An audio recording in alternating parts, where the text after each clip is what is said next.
तुझ्यासाठी आणि माझ्यासाठी पिझ्झा आलाय. म्हणजे आम्ही सगळा अभ्यास वगैरे केला तर आई बोलली का उद्या काहीतरी सरप्राईज भेटेल आणि ही आपली सरप्राईज. आता बघूया आईने कोणतं ऑर्डर केलाय पिझ्झा. खोलून बघा.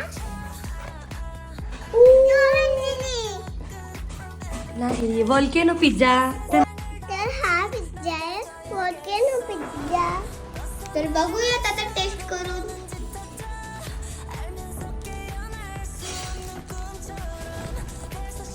थांब कशी पहिले हे तरी टाकू दे. शिवने बोलाले माझं नाव आहे किलन साईद आणि मी राहते खोपोलीला आणि माझ्यासाठी पिझ्झा आलाय. तुम्ही खाऊन नाही बघ ना.